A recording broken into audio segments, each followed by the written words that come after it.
আল্লাহ তাআলা তিন জায়গায় মুস্কি হাসি দেন। সুবহানাল্লাহ বলেন। কয় জায়গা? তিন জায়গা। এক নাম্বার জায়গা হলো মুসলমান যখন নামাজের কাতারে দাঁড়ায়, সামনের কাতারে দাঁড়াবার জন্য দুই মুসলমান প্রতিযোগিতা করে যে আমি দাঁড়াবো, ও বলে আমি দাঁড়াবো। কোন কাতারে? সামনের কাতারে দাঁড়াবার জন্য দুই মুমিনের প্রতিযোগিতার এই ভাব দেখে আল্লাহ পাক রব্বুল আলামিন মুস্কি হাসি দেয়। সুবহানাল্লাহ বলেন। এরপরে আল্লাহ তাআলা স্বামী এবং স্ত্রী যখন শেষ রাতে উঠে, স্ত্রী উঠে গেলেন, এরপরে তাহাজ্জুদের জন্য স্ত্রীকে স্বামীকে জাগ্রত করলেন, অথবা জাগানোর জন্য স্বামীর গায়ে একটু পানি ছিটা দিলেন। স্বামী বিরক্ত হইয়া বলছেন, এই কি করতেছো তুমি? বলে স্বামী স্ত্রীর এই অবস্থানটা দেখে আল্লাহ পাক রব্বুল আলামিন আরশে আজিমে বসে মুস্কি হাসি দেন। সুবহানাল্লাহ বলেন। তৃতীয় যে জায়গাটা, আল্লাহ পাক সর্বশেষ যে গোলামকে আল্লাহ জাহান্নাম থেকে মুক্তি দিয়া জান্নাতে দিবেন, ওর জান্নাতে আসার যে বাহানাটা করবে আল্লাহর সাথে, এই বাহানা অবস্থান দেখে আল্লাহ পাক আরশে বসে মুস্কি মুস্কি হাসবেন। সুবহানাল্লাহ বলেন। আবার তিন জায়গায় শয়তান ধোঁকা দেয়। এক, দুই ব্যক্তির মাঝখানে নামাজের কাতার যদি ফাঁকা থাকে, বুঝতে পারছি কথাটা? দুই মুসল্লি নামাজে দাঁড়াইছেন, কিন্তু তাদের মাঝখান দিয়া কি ফাঁকা। এই ফাঁকা জায়গা দিয়া শয়তান দাঁড়ায়া তাকে বলে, উজকুর হা কাজা, স্মরণ করো তোমার অমুক কাজ আছে, উজকুর হা কাজা। আপনার আমার নামাজের মধ্যে ব্যাঘাত ঘটায়া দেয়, নামাজ থেকে আপনার আমার মনকে ছুটায়া অন্যের দিকে মনকে খেয়ালকে ঘুরায়া নেয়। আমি কয় রাকাত নামাজ পড়ছি আমার স্মরণ থাকে না। আমি সূরা ফাতিহার পর কোন সূরা পড়ছি আমার জানা নাই। এর একটা কারণ, দুই মুসল্লি যখন নামাজে দাঁড়াইছে, তার মাঝখান দিয়া ফাঁকা জায়গা থাকার কারণে শয়তান ধোঁকা দিয়া তার মনটাকে নামাজ থেকে বাহির করে দিয়েছে। এই জন্য নামাজ তার আর মনোযোগী থাকে না, শয়তানের ধোঁকায়। আল্লাহর নবী বলেছেন, নামাজে দুই ব্যক্তির মাঝখানে যাতে কোনো ফাঁকা জায়গা না থাকে। লাইগা লাইগা দাঁড়াও, লাইগা লাইগা দাঁড়াও, একেবারে কাঁধে কাঁধ। কথা বুঝেন ভাই? আমার বাংলাদেশের আহলে হাদিসদের ভাইদের মতো কিছু ভাই আছেন, তারা আরো কঠোর। লাগবা কেমনে? পায়ে পায়ে লাইগা দাঁড়াইবা। বুঝেননি কথাটা? পায়ের সাথে পা মিলাইয়া দিবা, শয়তান যাতে দাঁড়াইতে না পারে। এই আহলে হাদিস ভাইদের এই হাদিস কানা, এই কথাটা শুধু নবীর কথাটাই তারা বলেছেন। গায়ে গায়ে লাগা দাঁড়াও, মাঝখানে যাতে কোনো ফাঁকা জায়গা না থাকে। দ্বিতীয় যেই জায়গা, সেটা নবী বলেছেন মজলিসের মাঝখানে ফাঁকা জায়গা না থাকি। আমার কথা না শোনেন, আমার নবী বলেছেন মজলিসে ফাঁকা জায়গা থাকতে পারবে না। এখনো ফাঁকা জায়গা আছে না নাই? আপনি দেখেন তো, এই জায়গায় শয়তান বসবে, একটু সামনে আগে পানি নি, আই হে রে পানি রে, পানি পড়তেছে। এই পানি মাহফিল কর্তৃপক্ষ কারা কই আছেন, একটু পানি মুছার ব্যবস্থা করে দেন না। হোক না, পড়লে মাথায় পড়বে, একটু রহমতের পানি ভরে, অসুবিধা নাকি, একটু মুছা দিই। আল্লাহর নবী বলেছেন মজলিসের মাঝখানে ফাঁকা জায়গা থাকবে না, কারণ এই মাঝখানে শয়তান বসে বলে, উস্কুর হাঁকা যা, উইঠা যা, মজলিসে বসতে পারবি না। এই মজলিসে বসলে, কারণ তোমাকে শয়তান তোমাকে এই মজলিসে বসতে দেবে না, কারণ 70-80 বছর পর্যন্ত তোমার পিছে মেহনত করায় তোমার দ্বারা কম গুনাহ সে করায় নাই। হাজার হাজার গুনাহ, লক্ষ লক্ষ গুনাহ, এমন এমন কোন অপরাধ নাই যে অপরাধ আল্লাহর গোলাম করে নাই। আজকের মাহফিলের আয়োজন শোনার সঙ্গে সঙ্গে মাহফিলে চলে আসছে, তো ও মাহফিলের কথা শুনলে তো এখন তওবা করবে। ও মাহফিলের কথা শুনি না তোর গুনাহগুলা চাইরা দিব, জান্নাতি হয়ে যাইবে। শয়তান এটা চায় না। ওই ফাঁকা জায়গা বসিয়া আপনাকে খোসানি দিয়া উঠাইয়া দিবে, যা চা খাইতি যা, বিস্কিট খাইতি যা। বুঝেননি কথাটা? যা যা, ওখানে চায়ের স্টোর আছে, চায়ের দোকানে যা। আপনাকে মজলিস থেকে উঠায় দিবে, মজলিসের আদব। মাঝখানে ফাঁকা জায়গা রাখা যাবে না। 3 নাম্বার যেখানে ফাঁকা রাখা যাবে না, এইটা আমাদের বুড়া বুড়িদের মধ্যে হয়। আমার যারা বিবাহ করেছেন তাদের জন্য স্বামী স্ত্রী কোনো কারণবশত একটু মুখ কালাকালি হতেই পারে। কথা বলেন, একটু স্বামী স্ত্রীর মাঝে একটু ঝামেলা হতেই পারে। রাত্রে যখন শুইতে যাও, মাঝখান দিয়া ফাঁকা রাখো না, দুজন মিলে যাইও। সুবহানাল্লাহ বলেন। কারণ যদি দুজন দুদিকে থাকো, মাঝখানে থাকবে শয়তান। ওর মনে কুমন্ত্রণা, ওর মনে কুমন্ত্রণা। তারপরের দিন সংসার শেষ। স্বামী বেচারা রাগ হয়ে থাকবে, তুমি স্ত্রী স্বামীরে আঞ্জা করে ধরবা। প্রাণের স্বামী গো, দিনের বেলা যা হইছে তো কি হইছে, এখন রাত্রে তুমি আমি। কথা বলেন। স্ত্রী রাগ হইয়া রইছে, তুমি স্বামী বেটা যাইয়া বউরে বলবা, প্রাণের স্ত্রী রে, 5 লক্ষ দেন মোহর দিয়া তোরে আমি আনছি আমার বাড়িতে। একটু কথাই না কইলাম, তোর লাইগা আমার গোটা জীবনটাই দিয়া দিলাম। দেখোস না দাড়িগুলা পাইকা গেছে তোর পিছনে মেহনত করতে করতে। কত কষ্ট কইয়া তোরে খাওয়াইছি, তোরে পিন্দাইছি। এ প্রাণের বিবি, একটু কথাই না ভুলে সব করে মুখ দিয়া বাইর হয়ে গেল। একটু না তোমার বাপ মায় দইরা একটু গালি না দিলাম, মাফ করে দাও, আও মিলা যাই। বুঝেন না কথাটা? মিলা যখন যাইবেন, আঞ্জা কইরা যখন ধরবেন, আমার নবী বলেন তোমাদের ঘরটা নূর হয়ে যাবে। সুবহানাল্লাহ বলেন। আল্লাহর রহমত আসমান থেকে ঘরের মধ্যে পড়বে। আর যদি মাঝখানে ফাঁকা রাইকা দুইজন দুই দিকে থাকো, মাঝখান দিয়া শয়তান ধোকা দিয়া তারপরের দিন সংসারটা ভাঙ্গা তছনছ করে দিবে। এই জন্য ফাঁকা রাখা যাবে না। কয় জায়গা? নামাজে 2 মুসল্লির মাঝে, মজলিসে স্বামী স্ত্রীর মাঝখানে। মনে থাকবে তো ইনশাআল্লাহ?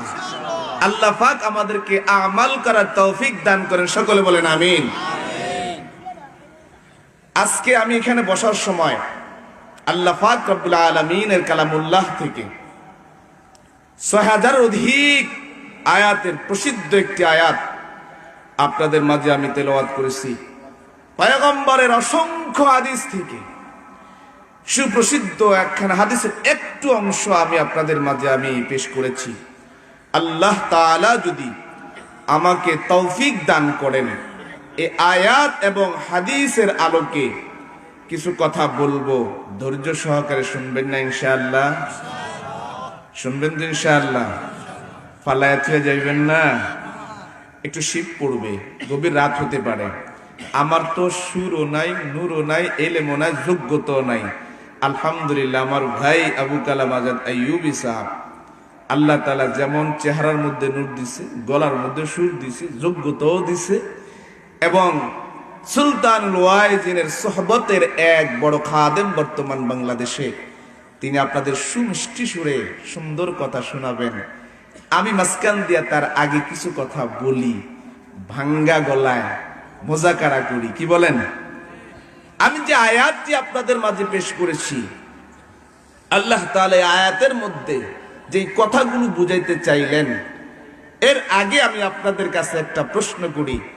এই ময়দানে যারা আছেন, গুনাহ করেন না, আপনার আমল নামায় গুনাহ নাই, গুনাহ করেন না, এমন কোন আল্লাহর বান্দা আছেন?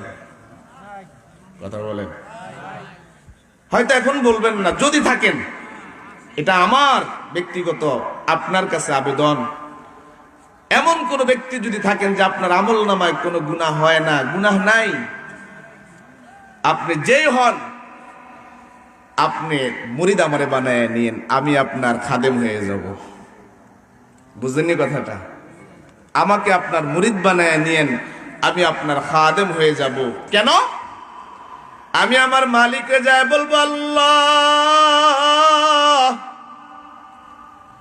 জমিনে আমি একটা গুনাহগার, তোমার একটা নেককার বান্দার খাদেম হয়েছি আমি।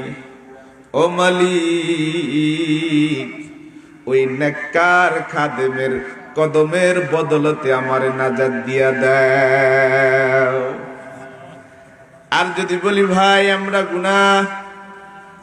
বর্তমান সময়ে বান্দার গুনাহের দিকে মানুষ যেইভাবে ঝুঁকছে, তো নেক আমলের প্রতি মানুষের কোনো ঝুঁক নাই। কথা বলেন, গুনাহের পাল্লা দিয়া মানুষ গুনাহের দিকে ধাবিত হয়ে জাহান্নামের দিকে যেভাবে ধাবিত হয়, ওর 1% যদি মানুষ নেকের দিকে ধাবিত হইতো, তো এই সমাজের মধ্যে কোনো অন্যায়, অবিচার, অত্যাচার, জুলুম থাকতো না।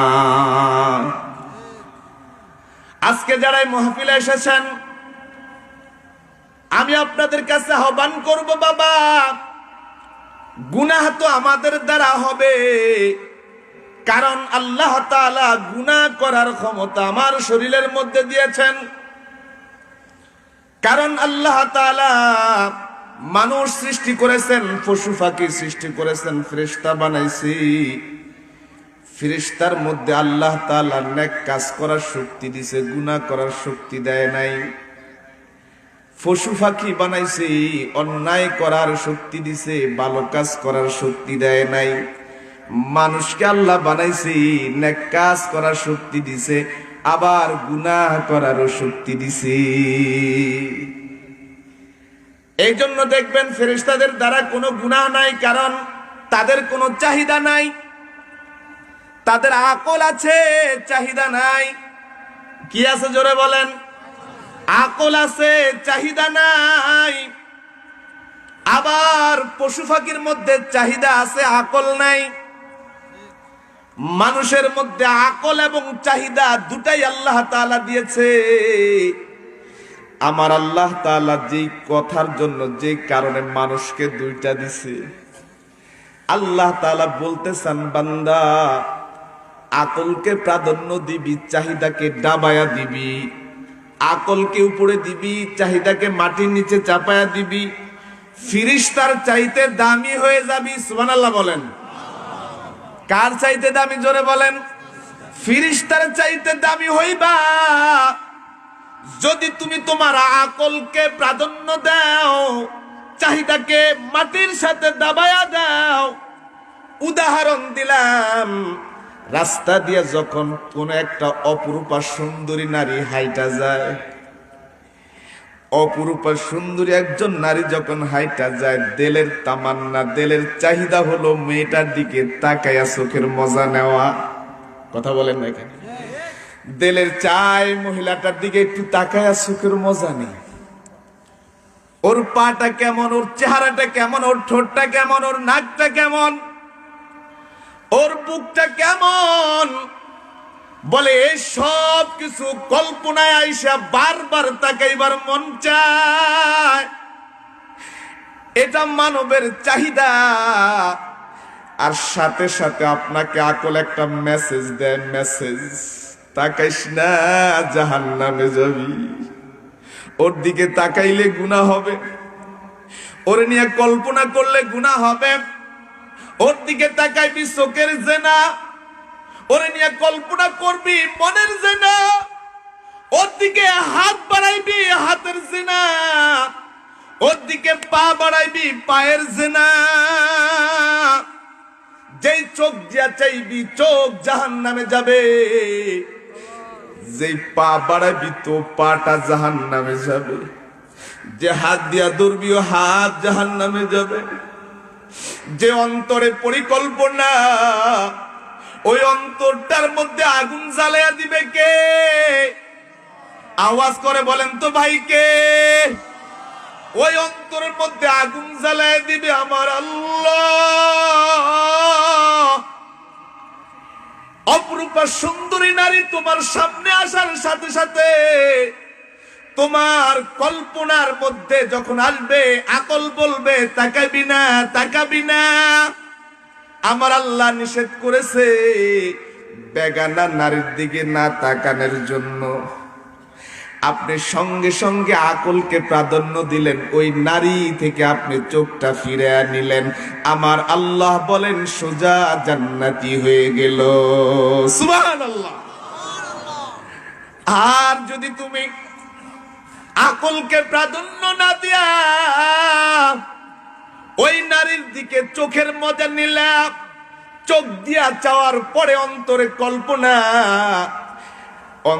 কল্পনার থেকে মেয়েটার প্রতি তোমার মন ঝুইকায় গেছে, এখন তার পিছে পিছে ঘুরে, কথা বলেন না কেন, দিন নাই রাত নাই, লেখাপড়ায় মন বসে না, কাজে মন বসে না, শুধু ওই মেয়েটাকে আমার দরকার। এরকম পাগল যুবক আছে না নাই? শেষ পর্যন্ত কি হয়? প্রস্তাব পাঠায়, আই লাভ তোমাকে। মেয়ে ওখান থেকে বলে আই হেট তোমাকে, তোমাকে আমার পছন্দ নয়। দুজনের যখন মিলন হয় না, ও তো পাগল হয়ে গেছে ওরে নেওয়ার জন্য। রাস্তা দিয়া যখন হাইটা যায়, বন্ধু বান্ধব 10-12 জন ধইরা মেয়েটাকে আটকায়া ধর্ষণ করে, কথা বলেন। এই অবস্থা যখন হয়, ধর্ষিতা হয়, মামলা খায়া ফাঁসির মঞ্চে ঝুলে, আমার আল্লাহ বলেন চাহিদাকে প্রাধান্য দেওয়ার কারণে পশুর চাইতে নিকৃষ্ট হয়ে গেল। তুমি যদি চাহিদাটাকে প্রাধান্য দাও, তাহলে পশু কি? পশুর চাইতে নিকৃষ্ট। কারণ পশুর মধ্যে আকল নাই। কি নাই? জোরে বলেন। পশুর মধ্যে কোনো আকল নাই। ওর বৈধ অবৈধ, নিজেরটা পরেরটা কিচ্ছু বুঝে না। আপনি যদি একটা পশুকে বলেন, এই বেটা, এই যে একটা দুটা ক্ষেত দেখতেছো, এই ক্ষেতটা হলো অন্যের, এটা আমার না, এই ক্ষেতের দিকে যাইবি না, ধান টান কিচ্ছু খাইবি না, যদি ধান খাস মালিক আমাকে ধরবে, তোকে মারবে, গরু শুনবে? ও যখন সারা পাইবে, অমনি সবুজ ঘাস যাইয়াই ক্ষেতের মধ্যে কামড় লাগাইয়া ধানগুলো শেষ করে দিবে। কারণ ওর হইছে চাহিদা, পেটের খিদা, কথা কন। ওর হলো পেটের চাহিদা, খিদা, ওর মধ্যে আকল নাই। তাই নিজেরটাও বুঝে না, পরেরটাও বুঝে না, হালালও বুঝে না, হারামও বুঝে না। এই বুঝ আল্লাহ তাআলা পশুর মধ্যে দেয় নাই, আল্লাহ তাআলা শুধুমাত্র মানুষের মধ্যে দিয়েছে। ফেরেশতার গুণ দিয়েছে কে? মানুষের মধ্যে ফেরেশতার গুণ আছে, পশুর স্বভাব আছে। ফেরেশতার গুণ প্রাধান্য দিবে, পশুর চাহিদা মিটাইয়া দিবে। এই মানুষটা ফেরেশতার চাইতে দামি হয়ে যায়। হাদিস শরীফের মধ্যে আল্লাহর নবী বলেন, মানুষের চাইতে দামি পৃথিবীর জমিনে আর কোন বস্তু নাই, সৃষ্টি নাই। সমস্ত সৃষ্টির মধ্যে একমাত্র দামি হলেন মানুষ। সুবহানাল্লাহ বলেন। এই মানুষগুলো দামি থেকে অদামি হয়ে যায়, পশুর চাইতে নিকৃষ্ট হয়ে যায়। এই জন্য যাদের আমলনামার মধ্যে গুনাহ, আজকে যারা এই মজলিসে এসেছেন গো বাবা, মনের চাহিদাই তো কত গুনাহ করেছি, কথা বলেন। এই চোখের গুনাহ করেছি আমি, পায়ে দিয়া গুনাহ করছি, অন্তর দিয়ে কত গুনাহ করছি, হাত দিয়া মানুষের প্রতি কত জুলুম করছি, কত নামাজ পড়িতে করেছি। পশুও নামাজ পড়ে নাই, ঘুমায় রইছে, আমিও ঘুমায় রইছি। পশু খাইছে, আমিও খাইছি। পশুও ঘুমাইছে, আমিও ঘুমাইছি। এ ভাই, পশু যেমন কাজ, আমারও তেমন কাজ ছিল। পশু মসজিদে যায় নাই, আমিও মসজিদে যাই নাই, কথা বলেন না কেন? পশুর জন্য মসজিদ নয়, পশুর জন্য গোয়ালঘর, আমার জন্য হলো মসজিদ। আজান হয়ে গেছে, মসজিদে যায় নাই, কিন্তু আমার মধ্যে মানুষত্ব গুণটাকে বাদ দিয়া নিকৃষ্ট পশুর চাইতে নিকৃষ্ট হয়ে গেছি। কিন্তু দেখবেন কোন পশু যদি কোন রাখাল ক্ষেতের মধ্যে পশু পালন করে, শেষ বিকালে যখন রাখাল একটা সংকেত দেয়, দেখবেন অনেক পশু তার ঘাস ছাইরা দেয়, ওই রাখালের নির্দেশ অনুযায়ী অমনে লাইন দিয়ে তার বাড়িতে যাইতে থাকে। কথা কন, কারণ রাখাল তার পশু তার রাখালের সাথে চলতে চলতে পশুটা কিন্তু তার মালিককে চিনা পালাইছে, তার বাড়ি চিনা পালাইছে। ও মানুষ, ও মুমিন ভাই, আমার আল্লাহ তাআলা তোমাকে সৃষ্টির শ্রেষ্ঠ বানাইলেন। আল্লাহ তোমাকে মসজিদ দেখায়া দিলেন। আজান যখন হয়, মসজিদে না যাইয়া তুমি ঘাড় ফিরাইয়া অন্যের দিকে যাও। ঠিক কিনা জোরে বলেন? তোমার স্বভাব পশু, শুধু পশু নয়, পশুর চাইতে নিকৃষ্ট। আর তোমার মধ্যে যদি পশুর চাইতে নিকৃষ্ট হও, আল্লাহ তাআলা বলেছেন ওই যে ফেরেশতার জন্য জান্নাত নাই, পশুর জন্য জাহান্নাম নাই।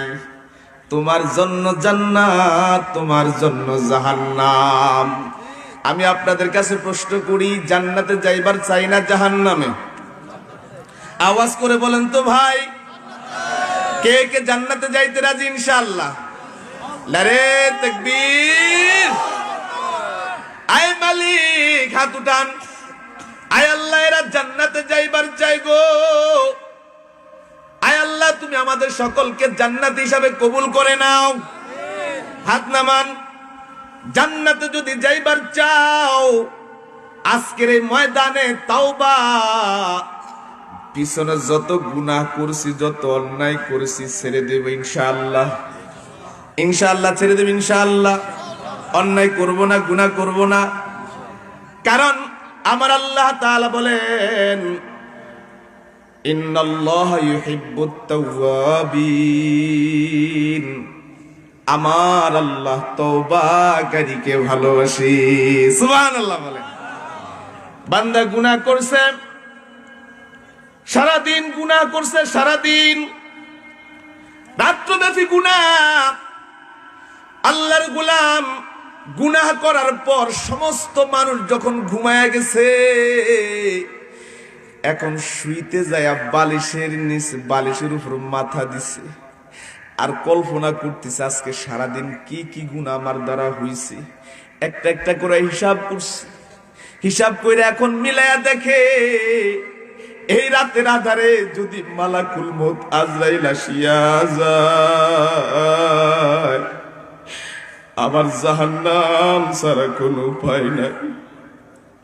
ও হিসাব মিলায় দেখছে, আমার এই অপরাধটা যদি আমার আল্লাহ প্রকাশ করিয়া দেয়, জাহান্নাম ছাড়া কোনো উপায় নাই। সমসাময়িক সময়ে একটা উদাহরণ, বাংলাদেশের একজন নামি দামি একজন মন্ত্রী ছিলেন। মন্ত্রিত্বের বাহাদুরিতে সারা বাংলাদেশ কাঁপায়া দেয়। ইসলাম জমিনে রাখবে না, বিসমিল্লাহ সংসদে থাকবে না। বাংলাদেশের সংবিধান ৭২ সংবিধান, কথা বলেন, অকথ্য ভাষায় আলেম ওলামাদেরকে গালিগালাজ, ক্ষমতার দাপট, নিজেকে সবচাইতে পিওর চরিত্রবান, সবাই খারাপ সে ভালো।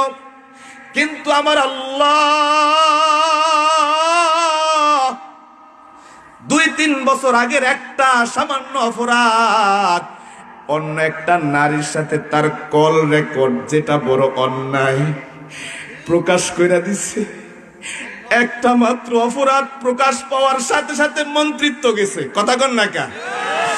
একটা মাত্র অপরাধ, এটা তাকে নিয়ে টেনশন নাই, টেনশন হান আমি নিজে করি মিয়া। একটা অপরাধ প্রকাশ পাওয়ার সাথে সাথে যদি একজন মন্ত্রীর মন্ত্রিত্ব যায়, ওর দল কিন্তু এখন ক্ষমতায় আছে। ক্ষমতার বাহিরে ক্ষমতার দোহাই দিয়ে বিমানবন্দর পার হয়েছে, কানাডায় গেছে, কানাডার সরকার রাখে নাই। তোর মতো পাপীকে কানাডায় থাকতে দেব না। দুবাইতে গেছে, দুবাইতেও রাখে নাই। আল্লাহর গোলামকে আবার বাংলার জমিনে ফিরে আসতে হইছে। লজ্জা তার মাথা ডাইকা নিজ বাসায় উঠে নাই, আত্মগোপনে আছে। কথা কন নাকি? অপরাধ কয়টা প্রকাশ পাইছে? একটা অপরাধ প্রকাশ পাওয়ার সাথে সাথে যদি একটা মন্ত্রীর এই দশা হয়, হে বাবা তুমি শিক্ষা নাও, আমার আপনার আমল নামার মধ্যে কত গোপন গুনাহ আছে। কেউ জানে না তোমার আমার গুনার খবর, কেউ জানে না তোমার আমার গুনার খবর। আমার আল্লাহ যদি গুনাহগুলা এইভাবে প্রকাশ করিয়া দেয়, এই চেহার মানুষ বসতে দিবে না। কথা বলেন, এই চেহার থেকে গলা ধাক্কা দিয়া নামায়া দিবে। এ ভাই, তোমার আমার জীবনে তো কত গুনাহ হয়েছে, তুমি হিসাব মিলিয়ে দেখো। একটা গুনাহ প্রকাশ পায় গেছে, একটা অপরাধ প্রকাশ পাইল, দল ক্ষমতা থাকিয়া তারে কিন্তু বাঁচাইতে পারতেছে না। হয়তো অচিরে গ্রেপ্তার হবে। কথা বলেন না কেন? হয়তো অচিরে গ্রেপ্তার হবে। এ ভাই, তাকে নিয়ে টেনশন নাই, তুমি তোমাকে নিয়ে একটু টেনশন করো, আমি আমাকে নিয়ে টেনশন করি। কত অপরাধ, কত গুনাহ আমার দ্বারা হয়। এক একটা গুনাহের জন্য যদি আমার আল্লাহ ওই ময়দানে মাশর যদি ধরে ফেলে, ওই কবরে যখন যাইবা তোমার কাছে কেউ নাই, আসেনি বলেন? মা নাই, ওই কবরের মধ্যে কিন্তু বাবাও তোমার সাথে নাই। ওই কবরে তুমি একা। দুই ফেরেশতা আসবে কবরের মধ্যে। এ বেটা বল, দুনিয়ার জমিনে কি কি অপরাধ করছো? একজনের হাতে ডান্ডা বেরি, আরেকজনের হাতে কলম। জিজ্ঞাসা করবে কি কি অপরাধ করছো তুমি বলো। মান রব্বুকা মা দীনুকা মান হাজার রাসূল। নামাজ তো পড়োই নাই, ইসলাম তো মানোই নাই, তো তুমি কি জবাব দিবা? ইসলাম মানো নাই, আমল করো নাই, জুলুম করছো, মানুষের প্রতি অত্যাচার করছো, জবাব দিতেই পারবা না। ওই জায়গায় বলবা, নবী বলেন হায়াত আলাদরি, আমি কিচ্ছু জানি না, কিচ্ছু জানি না।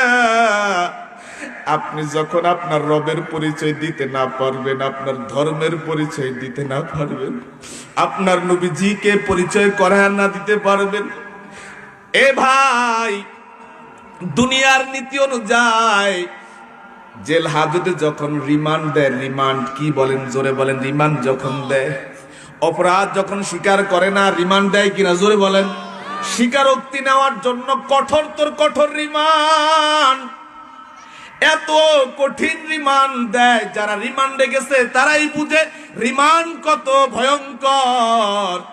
অপরাধ না করলে অপরাধের স্বীকারোক্তি দিতে বাধ্য হয়। আমার আল্লাহ তাআলা ওই কবর নামক জেলখানার মধ্যে সর্বপ্রথম যখন তোমাকে নিবে, এটা প্রকৃত আযাব নয়, ওখানে হবে তোমার জিজ্ঞাসা। উত্তর দিতে পারলে খালাস। সুবহানাল্লাহ বলেন। উত্তর দিতে পারলে তোমার মোটামুটি প্রথম ধাপ পার হইল।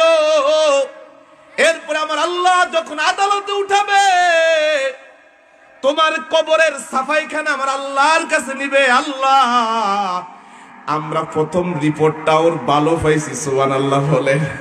ওই প্রথম রিপোর্টটা আল্লাহর কাছে যাওয়ার সাথে সাথে তোমার আমল নামা বেহিসাব আল্লাহ জান্নাত দিয়ে দিবে। আর প্রথম তো ধরা খাইয়া যাইবা। এ ভাই, তোমার আমার আমল নামার মধ্যে যাতে একটা গুনাহ না থাকে। আজকের এই ময়দানে তওবা করব, আর জীবনে গুনাহ করব না, প্রকাশ্যে গুনাহ করব না। অপ্রকাশ্যে যত গুনাহ করেছি, মানুষ জানে আমি আলেম, মানুষ জানে আমি ইমাম। আমার এখন বর্তমান সবচাইতে ভয় আমাদেরকে নিয়ে, সেই ভয়টা হলো এই মোবাইল নামক গুনাহ। আমার সবচাইতে বড় ভয়। আল্লাহ আমাদেরকে সকলকে বাঁচান, আমিন বলেন। এই মোবাইল নামক গুনাহ হাজি গাজী মুসল্লি মুবাল্লিগ তাবলীগওয়ালা ছাত্রওয়ালা আলেম, কত মানুষ এই গুনাহ করে গোপনে গোপনে। মানুষ জানে বড় ভালো, কিন্তু তার দ্বারা কত গুনাহ হয় আল্লাহ আর ও ছাড়া আর কেউ জানে না। এই জন্য বলি, আমার আল্লাহ বলেছেন, তুমি যখন এত এত অপরাধ করছো, রাত্রে বালিশে মাথা দিয়া তুমি কল্পনা, আজরাইল যদি আমার কাছে চলে আসে, আবার জাহান্নাম ছাড়া উপায় নাই। এই আল্লাহর গোলাম তাড়াতাড়ি উঠছে, কারণ যত অপরাধ করছি তো আমার আল্লাহর কাছে এখন মাপ চাইতে হবে। ও কনকনে ঠান্ডা পানি, আস্তে করে ঠান্ডা পানি দিয়ে উজু করছে, যায় নামাজটা পূর্ব পশ্চিম করে বিছায়া সেজদা পইরা কান্না শুরু করছে। হায় মালিক, সারাদিন নফসের দোকায় পড়ে কত অন্যায় করেছি রে মালিক, আমি জানি না। আয় আল্লাহ, বুঝবার পারি নাই গো মালিক। আয় আল্লাহ, সবাই ঘুমায় গেছে তো আল্লাহ তোমার কাছে আমি আসছি, তুমি আসো আর আমি আসি, সবাই ঘুমায় গেছে। হায় মালিক, তুমি আমার সব অপরাধ মাফ করে দাও। বান্দা যখন এইভাবে সেজদায় পড়িয়া চোখের পানি ফালাইবে, আমার নবী বলেন, বান্দা যখন খোদার ভয়ে, আযাবের ভয়ে তার গুনাহ থেকে তওবা করে চোখের পানি ফেলবে, ওই পানি নাকের ডগায় আসার আগে আগে আমার আল্লাহ টান দিয়া তার কুদরতের কোলের মধ্যে বান্দাটারে লইয়া যায়। সুবহানাল্লাহ। কোলের মধ্যে লইয়া আমার আল্লাহ বলে, যেমন দুনিয়ার জমিনে কোন সন্তান অপরাধ করলে ওই সন্তানটাকে বাবায় ঘর থেকে বের করে দেয়, যা আর কখনো আমার ঘরে আসবি না। সন্তান সকাল বের করে দিলেন, দুপুর হয়ে গেল সন্তান ঘরে ফিরে না, আসর হয়ে গেল ফিরে না, সন্ধ্যা হয়ে গেল ফিরে না।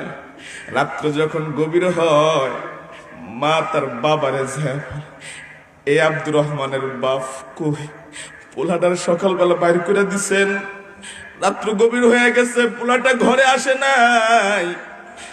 বাপে বলে, জাগা, ওর মতো পোলা আমার দরকার নাই। কয় কি কয় না, কিন্তু বাবার দিলের মধ্যে আসে, বাইর তো করে দিছি, পোলা হয় না গা, ও আইলে তো ঘরের মধ্যে নিয়ে নেই, কথা কর না গা। বাবা রাগ, মা কান্দে, বাবাও মনে মনে বলে, বাইর তো করে দিছি রাগ কইরা, ও আইলে তো হয়। গভীর রাত কোথায় যাবে, বাবা রাগ কইরা ঘুমায়া রইছে, শুয়া রইছে, চোখে ঘুম নাই, সন্তান তো ঘরে নাই। এ বন্ধু, বান্দা যখন অপরাধ করে, আবার আল্লাহ আরশে বসে বসে কয়, ও আমার কাছে তওবা করে না, ও আসে না কা, ও আইলে তো আমি ওর কোলের মধ্যে লইয়া লই।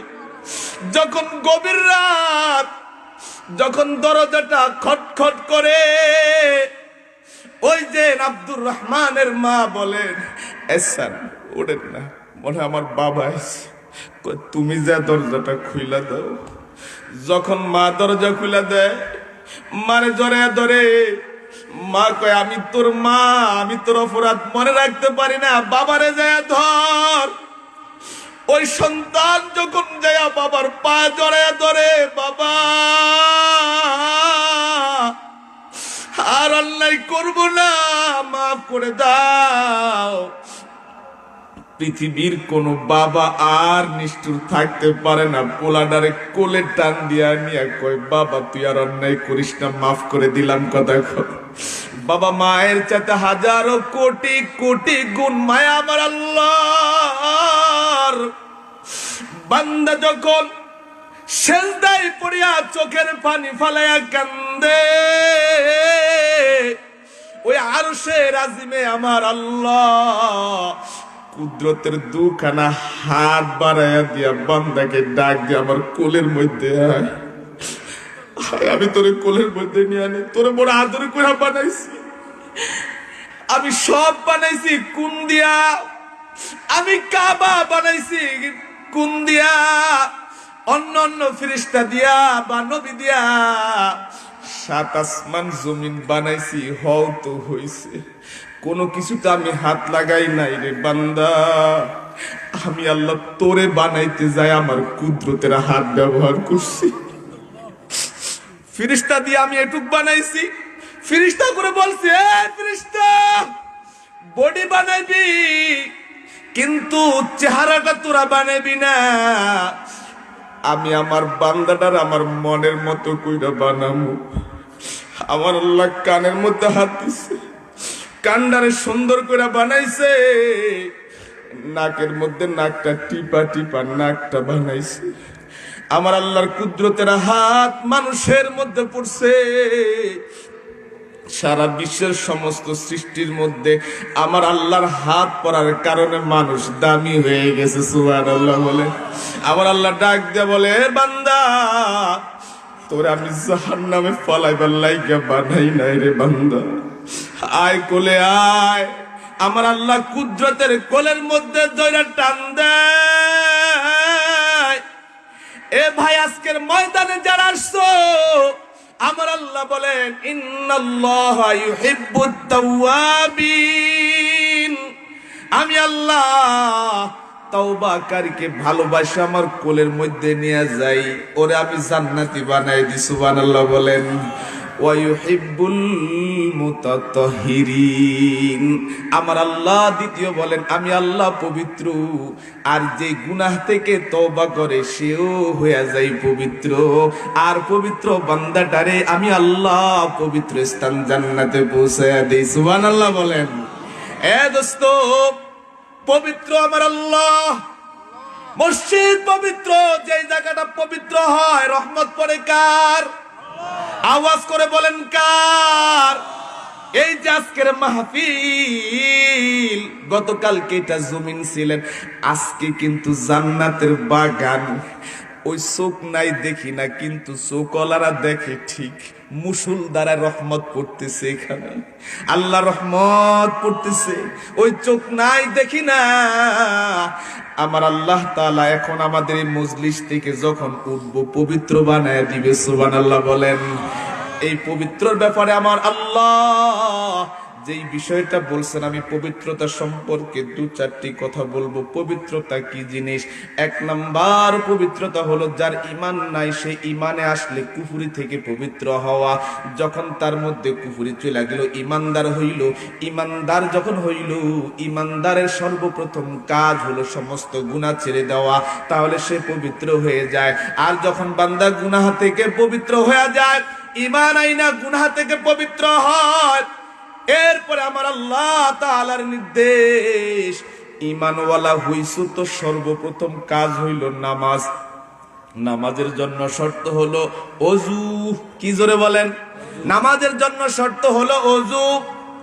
এই ওযু কইরা, গোসল কইরা, যদি গোসল ফরজ হয় সাথে সাথে গোসল করো, পবিত্র হও। ওযু ফরজ হইলে সাথে সাথে ওযু করো। ওযুর মাধ্যমে তোমার শরীর পবিত্র হয়, গোসলের মাধ্যমে শরীর পবিত্র, কাপড় ধোয়ার মাধ্যমে তোমার কাপড় সবুর পবিত্র। একটা মজার কথা নবীর হাদিস মনে পড়ে গেছে, বলমনি। আল্লাহর নবী পয়গম্বর বলেন, কাহার যদি এই পোশাক গুলা দেখেন, এই যে পোশাকটা আছে, পোশাক, এই পোশাকের মধ্যে কোনো প্রাণ আসেনি। যারা বলেন কোনো প্রাণ আছে? এই পোশাকের মধ্যে কোনো প্রাণ নাই। আমি যদি গায়ে দিই, এটা গায়ে দেওয়া হয়। আমি যদি ছুঁড়ে মারি, তাহলে এটা দূরে সরে। আল্লাহর নবী বলেন, গায়ের পোশাকটা যদি পবিত্র থাকে, তো ওই পোশাকটা মালিকের জিকির করে। আর জোরে বলেন না সুবহানাল্লাহ।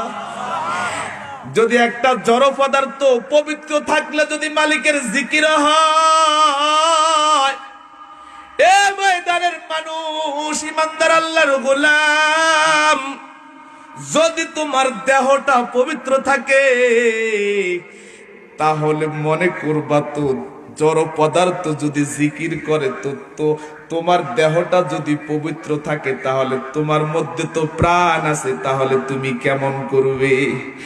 এর উদাহরণ, তোমার শরীরটা যদি পবিত্র হয়, মসজিদ থেকে মুয়াজ্জিন আজান দিবে আল্লাহু আকবার, আজানের আওয়াজটা কানে যাইতে দেরি হয়, তোমার দিল মসজিদে যাইতে আগ্রহ তৈরি হয়ে যায়। সুবহানাল্লাহ। মসজিদে যখন মুয়াজ্জিন আল্লাহু আকবার আযান দেয়, তোমার দিল পাগল হয়ে যায় কখন তুমি মসজিদে যাইবা। মন মসজিদে ছুটা যায় কেন? বলে তোমার দেহটা পবিত্র, এই দেহটা পবিত্র থাকার কারণে মসজিদে যাইবার মন চায়। আমি যখন ডাকি যুবক আসো, আর দেহ যদি নাপাক থাকে কি হয়? যুবকরে ডাকি, যুবকরে আয় না, আল্লাহর ঘরে মসজিদে আজান হয়েছে, চলো মসজিদে যাই। যুবক বলে হুজুর যাইতে পারব না। কেন যুবক যাইতে পারবি না? বলে হুজুর শরীর ভালো না। কথা কন না কেন? বলে হুজুর শরীর ভালো না। কেন শরীর ভালো না? এ যুবক ভাই, এ বুড়া বাবা, আমি কি বলছি একটু শোনো। তোমার পবিত্রতা নিয়ে আমি একটু কথা বলছি, একটু শোনো। তোমার পকেটের মধ্যে থাকে কিন্তু বড় একটা মোবাইল, কষ্ট হয় না। তোমার পকেটে ভান্ডিল টাকা থাকে, কষ্ট হয় না। এই টাকার পয়সার মাঝে আবার ভান্ডিলের মাঝে, এ যুবক ভাই, তুমি যদি 2 টুকরা বা 3 টুকরা টিস্যু রাখো, রাস্তার আধারে যখন তোমার পেশাবের হাজত হবে, পেশাব করবা, টিস্যু নিবা, আল্লাহ রহমতে তোমার শরীরটা পবিত্র হয়ে গেল, অপবিত্র হয় না। মুয়াজ্জিন যখন মসজিদ থেকে আজান দিবে, তোমার দিল নামাজের জন্য তৈরি হয়ে যাবে। আর তুমি টিস্যু নাই, কিচ্ছু নাই, রাস্তার ধারে চেন খুলিয়া মেশিন গান স্টার্ট দিয়া ছাইরা দিলা,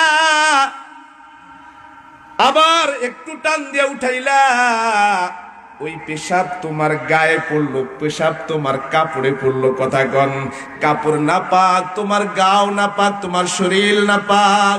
এই না পাক থাকার কারণে মসজিদের মুয়াজ্জিনের আজান তোমার দিল পর্যন্ত পৌঁছে না। মসজিদের মায়া তোমার দিলে আসে না, নামাজের মায়া তোমার দিলে নাই। আল্লাহর গোলাম, তোমাকে আমি শুধু উদাহরণ দিয়ে বলছি, যদি তোমার শরীরটা পবিত্র থাকে, পৃথিবীর সমস্ত লোভ লালসা তোমার পায়ের কাছে আসবে, জিন্দিগি চলে যাবে, ইসলাম কালেমা নামাজ তোমার থেকে যাবে না। উদাহরণ, কষ্ট হয় আপনাদের? কষ্ট হয় আপনাদের? উদাহরণ দিয়ে আমি আমার আলোচনা সমাপ্তি করব। আজ থেকে প্রায় 600 বছর আগে ইয়ামান দেশের শাসক ছিলেন এক জালেম। খ্রিস্টান পাদ্রী দ্বারা, খ্রিস্টান শাসন দ্বারা দেশ চলত। 3 মুসলিম যুবককে আটক করেছে জেলখানায়। যেমন বর্তমান জালেমের কারাগারে উম্মতের রাহবার ওলামায়ে কেরাম আছে না নাই? আওয়াজ করে বলে আছে না নাই? এই উম্মতের রাহবার গুলোর কোনো দোষ নাই, একটাই অপরাধ, ওরা মানুষকে জাগ্রত করে। কথা বলেন না কেন? ঘুমন্ত মানুষগুলারে জাগায়, অসচেতন মানুষগুলাকে সচেতন করে। দেশ নিয়ে যারা ষড়যন্ত্র করে, ষড়যন্ত্রকারীদের ষড়যন্ত্র গোমর ফাঁস করে দেয়, এটাই হলো তাদের অপরাধ। এই অপরাধের কারণে বাংলাদেশের বড় বড় আলেম গুরু জেলখানায় বন্দী। কথা বলেন ঠিক কিনা? ইয়ামান দেশের শাসক 3 মুমিন মুসলমান ভাইকে আটক করে জেলখানায় দিয়া বলে, তো খ্রিস্ট ধর্ম গ্রহণ করো, কালেমা ছেড়ে দাও। 3 যুবক বলেন, জেলখানায় পচে মরবো, কালেমা জিন্দিগিতে ছাড়ব না। মুমিনের ঈমান তো এমনই, কথা কন না কেন? মুমিনের ঈমানটা তো এমন। জেল হাজতের ভয় কিন্তু প্রকৃত মুমিনের নাই। কেন নাই? কারণ তার দিল পবিত্র। কথা কয় না কেন? তার দেহ পবিত্র, তার দিল পবিত্র। এই অন্তরে আছে কে? আওয়াজ করে বলেন কে? আমার আল্লাহ। ওর গোটা দেহটাই তো পবিত্র। আমার আল্লাহ পবিত্র জিনিস যেহেতু ভালোবাসে, আর আমার আল্লাহ যেহেতু ওর কলবটা পবিত্র, আমার আল্লাহ তার কলবের মধ্যে বসে যায়। সুবহানাল্লাহ। আর যার কলবের মধ্যে কে থাকে? কার ভালোবাসা থাকে আওয়াজ করে বলেন। আল্লাহর ভালোবাসা যার কলবের মধ্যে, এ মুমিন ভাই, দুনিয়ার সমস্ত শক্তি যদি তাকে ব্যবহার করে, সমস্ত ভয়ভীতি যদি তার সামনে আসে, সমস্ত অত্যাচার সে মাটিতে মিশায় দেয়, আল্লাহর ভালোবাসা প্রাধান্য দেয়। কথা বলেন ঠিক কিনা? আল্লাহর গোলামদেরকে জেলখানায় বন্দী, খ্রিস্ট ধর্ম গ্রহণ করে না, মাসকে মাস, বছরকে বছর অত্যাচার জুলুম। হঠাৎ মজুসি এক অগ্নি পূজক বাদশাকে এসে বলে, বাদশা নামদার, আপনার কাছে আবেদন জানাই তো, কি ওদেরকে জেলখানায় বন্দি করলে ওদের থেকে ঈমান হরণ করে আপনি কিন্তু ওদেরকে খ্রিস্টান বানাইতে পারবেন না। জেলখানায় ভালো ভালো খাবার আছে, থাকে, আরামে ঘুমায়, অত্যাচার বাড়ান, এদেরকে ভয় দেখান। ভয় দেখান, কি ভয় দেখাবো? এই কাজ করেন। আগুন জ্বালানো হলো, ডেক চড়ানো হলো, তেল ঢালা হলো, তেল আগুন সব কিছু ঢালিয়া নিচে আগুন ধরাইয়া যখন তেলগুলা টকবক টকবক করছে, তিন ভাইরে ডাইকা আনছে। ডাইকা বলে, কালেমা সারো, নসেস কিন্তু আগুনের মধ্যে ফালাবো। তিন ভাইয়ের জবাব, ফালায়া দাও, ফালায়া দাও, আগুনে জ্বলে ভস্ম হয়ে যাব, কালেমা ছাড়বো না, ঈমান ছাড়বো না, কালেমা ছাড়বো না, ঈমান ছাড়বো না। যখন ধীরতার সাথে বললেন, মজুসি অগ্নিপূজক আইসা বলে, বাদশাহু, তিনজনকে একসাথে ফালায়েন না, একজনকে ফালাইয়া ওর জ্বলন দৃশ্য দুই ভাইরে দেখান। ভয় পায়া গেলে তো ওরা দুই ভাই কিন্তু কালেমা ছাইরা খ্রিস্ট ধর্ম গ্রহণ করবে। একটা ভাইরে টান দিয়া নিয়া আগুনের মধ্যে যখন ফালায় দেয়, ফালাইতে দেরি হয়, গোস্তগুলা ভাইজা বুনা হইয়া হাড্ডি গুলা খের কুড়ার মতো ভাইসা উঠছে। বাইরের জ্বলন দৃশ্য দেখে দুই ভাই চোখের পানি ফালাইয়া কান্দে, চোখের পানিতে বুক ভাসায় দেয়। খ্রিস্টান বাদশা মনে করলো কাজ হইছে বুঝি, তুই বাইরে ডাক দিয়া কয়, কান্দন লাগবো না, কালেমা ছাইরা দি, লাল গালিচা বিছাইয়া ফুলের মালা দিয়া তোদের বরণ করে নিব। এবার দুই ভাই ডাক দিয়া বলে, বাদশা রে, তুই মনে করছিস কি আমার ভাইয়ের জন্য আমি কাঁদছি? না, ওই জন্য কাঁদি নাই, আমার ভাই আমার আগে জান্নাতে চলে গেছি। আমি আমার ভাইকে বললাম, একলা একলা জান্নাতে যাবি কেন লেগা, আমার ঘরে কান্নাস নাই, ওই জন্য কান্দি। তোমার এই আগুনের ভয় আমাদের অন্তরে নাই। কথা বলেন না কেন? মুমিন মুসলমান কখনো আগুনকে ভয় করে না, জেলকে ভয় করে না, ফাঁসিকেও ভয় করে না। কথা কোন ঠিক কিনা? ফাঁসি রশিটাকে জান্নাতের ফুলের মালা নেয়, তারপরে বাতিলের কাছে কিন্তু মাথা নত করে না। কথা কোন ঠিক কিনা? এ দোস্ত, মজুসি অগ্নিপূজক, মজুসি অগ্নিপূজক আইসা বলে, বাদশা গো, দুই ভাই তো একজন তার জীবন দিয়া প্রমাণ করছে ইসলাম সত্য, কোরআন সত্য, হাদিস সত্য। ও গো বাদশা, দ্বিতীয় ভাইটারে ফালাইয়া দেন, দ্বিতীয় ভাইটারে ফালাইয়া দেন, অন্তত একজনকে রাখেন। ও ভয় পায়া ও হয়তো কালিমা পয়রা, কালিমা ছাইরা খ্রিস্ট ধর্ম গ্রহণ করবে। দ্বিতীয় ভাইটারে যখন টান দিয়া নিয়ে আগুনের মধ্যে ফালায়, ফালাইতে দেরি হয়, গোস্ত গুলা ভাইজা বুনা হয়ে গেছে, হাড্ডি গুলা খের গুলার মতো ভাইসা উঠছে। এবার জ্বলন দৃশ্য দেখা বড় ভাইটা পর্যন্ত কাঁদতেছে, ওরে ধইরা আগুনের মধ্যে ফালাইবে। এমন সময় দ্বিতীয় ভাইটারে যখন আগুনের কাছাকাছি আনলো, মনে পড়ে গেছে। দ্বিতীয় ভাইটারে যখন আগুনের সামনে আনছে, দ্বিতীয় ভাইটা মুস্কি মুস্কি হাসে। বাদশা জিজ্ঞাসা করে, হাসো কেন? বুঝি কালেমা ছাইরা দিবা? কালেমা বুঝি ছাইরা দিবা? বাদশারে, তুই আমার হাসির কারণটা জানিস না? আমার ভাই তো ওই যে তেলের মধ্যে জান্নাতে চলে গেছে, আমার যখন তেলের কাছে আনছিস আমি একটা লেখা দেখলাম, যেই লেখাটা জান্নাতের গেটের মধ্যে থাকে। সুবহানাল্লাহ বলে। জান্নাতের গেটে কি লেখা বলো? উদখুলুহা বিসালাম, উদখুলুহা বিসালাম। এ বাদশাহ ফালায়া দে, ফালায়া দে, তেলের মধ্যে ফালাবি না যেন মালিকের জান্নাতে চলে যাব। সুবহানাল্লাহ বলেন। এই অবস্থা যখন হয়তো তৃতীয় ভাইটারে যখন ফালাবে, মজুসি অগ্নিপূজক বাদশারে বলে, বাদশাহ দুই ভাই প্রমাণ করে গেছে ইসলাম সত্য, কোরআন সত্য, এরে যদি ফালায়া দেন খ্রিস্ট ধর্ম ঠকে যাবে, পেপার পত্রিকা হয়ে যাবে, মিডিয়া প্রচার হয়ে যাবে। তিন ভাই জীবন দিছে, ইসলাম ছাড়ে নাই, কালেমা ছাড়ে নাই, ইসলাম বিজয়ী হয়ে যাবে। বাদশা গো, যেই কোনো মূল্যে তার বড় ভাইটারে আপনি খ্রিস্ট ধর্ম গ্রহণ করাতে হবে, কালেমা ছাড়াইতে হবে। কি করতে হবে? বাদশাহ মুসলমান কিন্তু আগুনে পূর্বে ঈমান ছাড়বে না। কথা কন। তার দুই ভাই প্রমাণ দিয়া গেছে। একটা কাজ কৌশল অবলম্বন করেন। কি কৌশল? বলে একটা কৌশল অবলম্বন করেন, মুসলমানের মধ্যে লোভ ঢুকায় দেন। কি জোরে বলেন? লোভ ঢুকায় দেন, লোভ, খায়সা ঢুকায় দেন, লোভ ঢুকায় দেন। বলে কিসের লোভ ঢুকাবো? বলে বাদশা এই এই এই এই সিস্টেম করেন। সিস্টেম হয়ে গেল, ওই মজুসি অগ্নিপূজকের একটা সুন্দরী নারী, এ যুবক ভাই তোমার আমার জন্য এখনই একটু কথা হাসবে। বলে মজুসি অগ্নিপূজক, আমার একটা সুন্দরী মেয়ে আছে, আমার মেয়েটার আর যুবকটার একটা ঘরের মধ্যে বন্দি করেন।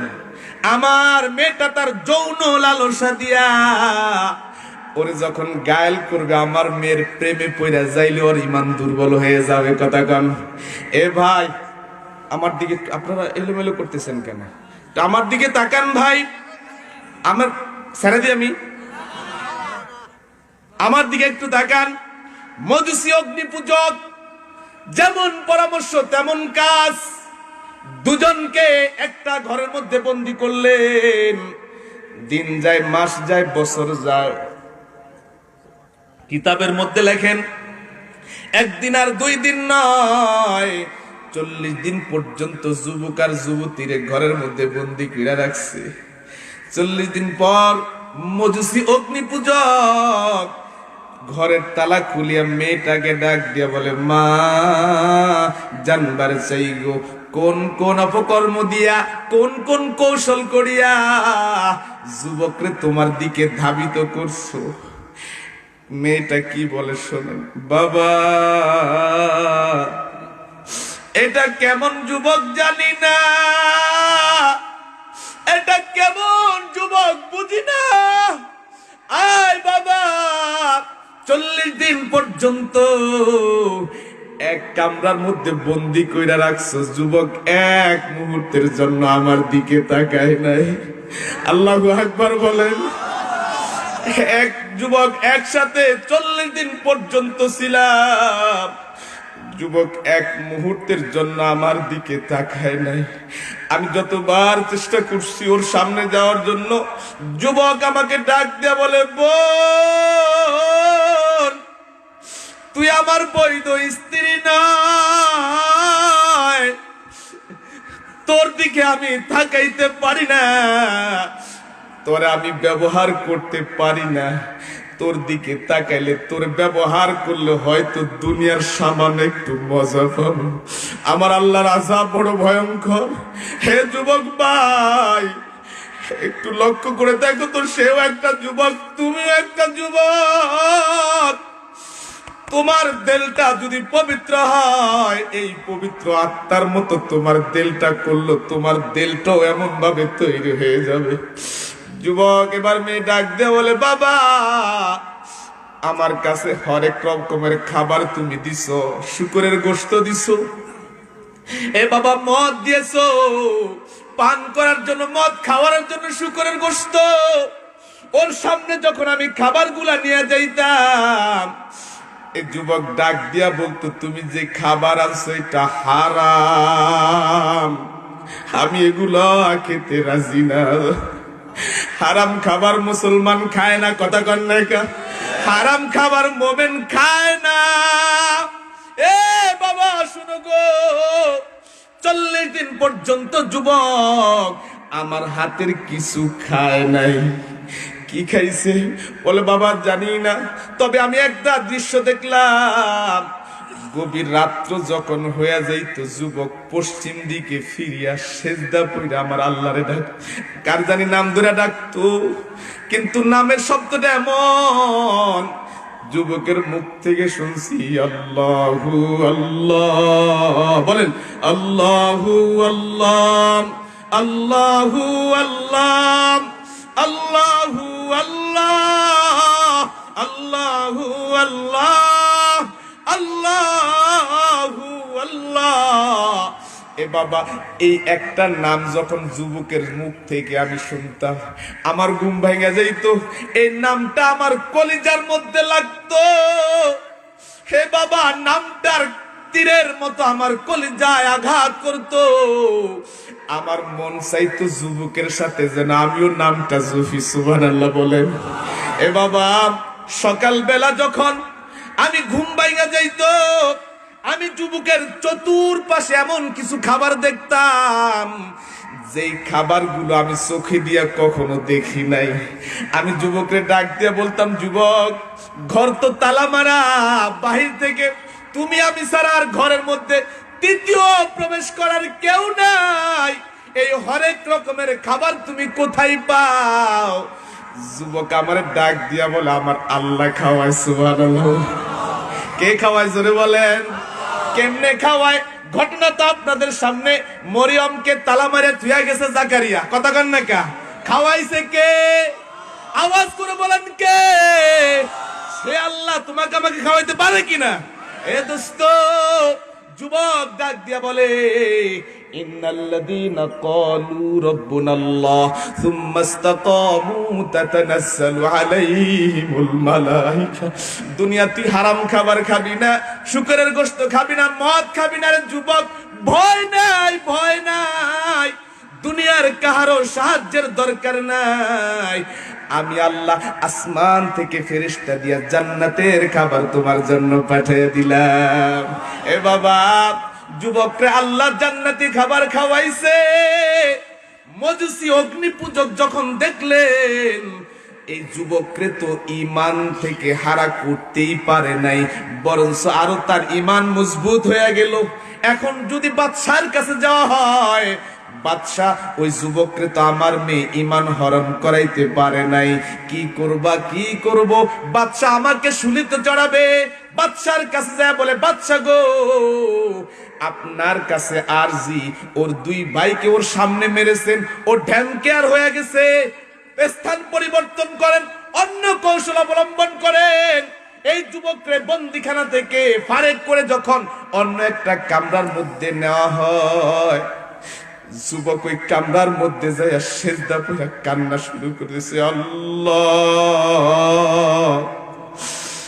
তুমি কেমন মালিক বুঝি না, তুমি কেমন আল্লাহ বুঝি না।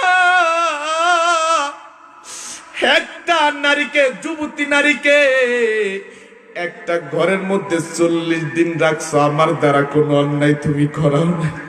হায় মালিক, তুমি আমার হেফাজত করছো। হায় আল্লাহ, দুনিয়ার জমিনে আমি আর থাকতে চাই না। হায় আল্লাহ, তুমি আমার ভাইদের কাছে লইয়া যাও। হায় আল্লাহ, আমার ভাইরা যেই জায়গা গেছে আমার সেই জায়গা লইয়া যাও। পিছনে ওই যে খ্রিস্টান পাদ্রির মেয়েটা পিছন দিক দিয়ে ডাক দিয়া কয়, যুবক, একা একা যাইবা না, একা একা যাইবা না রে যুবক, আমি তো তোমার সাথে একই কামরায় ছিলাম, আমারেও কালেমা পড়ায়া মুসলমান বানায়া তোমার সাথে লইয়া যাও। সুবহানাল্লাহ বলেন। এ ভাই, একজন যুবকের দিলের মধ্যে পবিত্রতা থাকার কারণে একটা নারীর লোভ তার অন্তরে থাকে নাই, বরঞ্চ একটা খ্রিস্টান নারীকে মুসলমানের সৎ চরিত্র দিয়া আল্লাহ তাআলা কালেমা পড়ায়া মুসলমান বানাইছে। এই পবিত্রতা শিক্ষা হয় মাদ্রাসায়। আপনাদের এখানে যে মাদ্রাসা, খুশি না বেজার? এই যে দিল পবিত্র আত্মা তৈরি করার কারখানা মাদ্রাসা, এমন একটা মাদ্রাসা এখানে হলো। ওই মাদ্রাসার জন্য আমি আপনাদের কাছে একটু